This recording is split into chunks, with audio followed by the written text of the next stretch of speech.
DRL එක ඇත්තටම ලස්සන DRL එකක් අපිට බලා ගන්න පුළුවන්. ඩ්‍රම් බ්‍රේක් එක වගේම ඩිස්ක් බ්‍රේක් මොඩල් එකත් අපිට බලා ගන්න පුළුවන්. මෙන්න මේ විදිහට අපිට මෙයාගේ ස්ටාර්ට් ස්ටොප් කියන ෆීචර් එකත් බලා ගන්න පුළුවන් අපිට. Hi guys, මම අද Honda එකට ඇවිල්ලා ඉන්නේ. මෙයාලා ගලුත් 125 ස්කූටර් එකක් ඇවිල්ලා තියෙනවා. ඉතින් අපි බලමු අලුත් ස්කූටර් එකේ මොනවද තියෙන ෆීචර්ස් කියලා.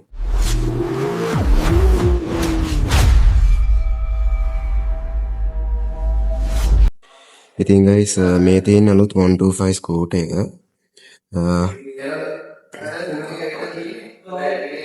ඔයාලට පේනවා ඇති අපිට 110 ස්කූටර් එකක් මෙතන රෙෆරන්ස් එකට ගන්න නැහැ.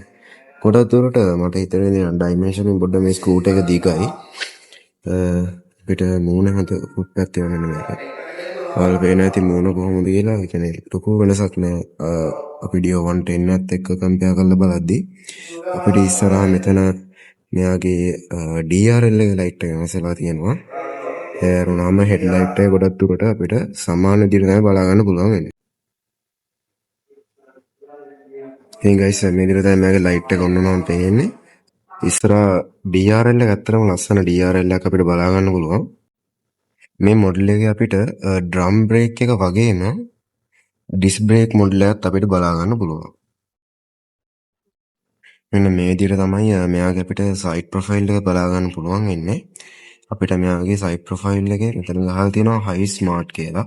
ඒ කියන්නේ මෙයාගේ ස්ටාර්ට් ස්ටොප් මොඩ් එක අපිට බලා ගන්න පුළුවන්. මෙන්න මේ විදිහට අපිට මෙයාගේ ස්ටාර්ට් ස්ටොප් කියන ෆීචර් එකත් බලා ගන්න පුළුවන් අපිට. ඉතින් මේ තියෙන්නේ මෙයාගේ රෙඩ් කලර් වර්ෂන් එකක්. මම හිතන්නේ රෙඩ් කලර් එක නම් මාරම ලස්සනයි බයික් එක.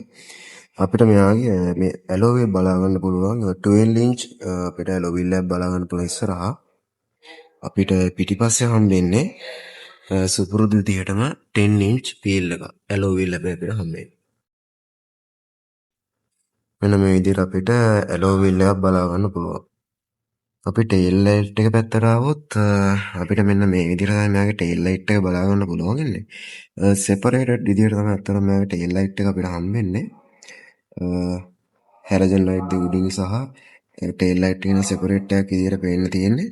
බාට පොඩි zoom shot එකක් දෙනවා නම් මෙන්න මේ විදිහට තමයි අපිට බලා ගන්න පුළුවන් වෙන්නේ.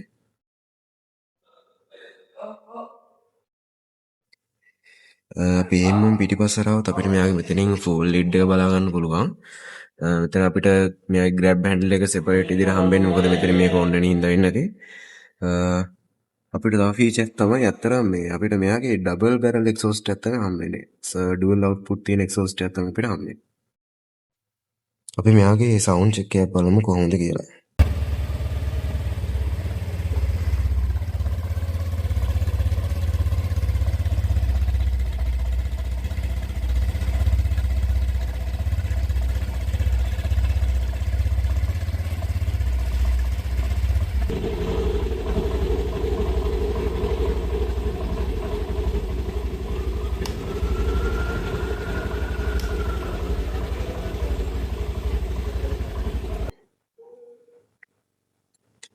ඉතින් මේ විදිහට තමයි මෙයාගේ ඩිස්ප්ලේ එක අපිට බලා ගන්න පුළුවන් වෙන්නේ. මෙතන අපිට ඩියෝ 110 එකේ වගේම ඩිජිටල් ස්පීඩ් සෙපරේට් ෆන්ක්ෂන් දෙකක් විදිහට හම්බෙන්නේ. අපිට මෙතන RPM එක ස්පීඩ් එක මෙතන තමයි ඊළඟ අද ඉන්ෆෝමේෂන්ස් ඔක්කොම අපිට බලා ගන්න පුළුවන් වෙන්නේ.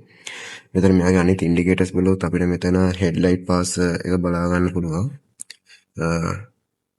හෙඩ්ලයිට් එක හෙඩ්ලයිට් පාස් එක බලා ගන්න පුළුවන්. මෙතන අපිට ටර්න් ඉන්ඩිකේටර්ස් බලා ගන්න පුළුවන්.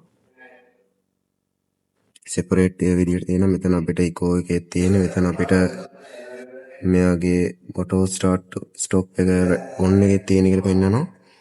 ඒ විදිහට තමයි මෙයාගේ මීටර් කෝඩ් එක අපිට විශේෂයෙන්ම කියන්න තියෙන්නේ. මෙතන අපිට මෙයාගේ ඔටෝ ස්ටාර්ට් ස්ටොප් බටන් එක මෙතන අපිට හෙඩ්ලයිට් එකේ ෆීචර් එක තියෙනවා පාස් එකත් එක්ක ටර්න් ඉන්ඩිකේටර්ස් ෆෝන් එක.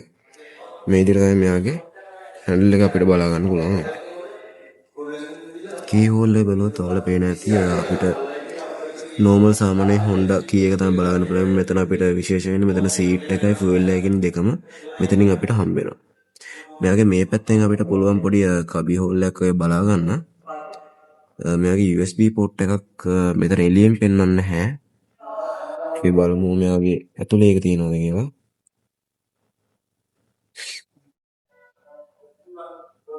අපිට මෙයාගේ USB port එකක් නම් හම්බෙලා නැහැ.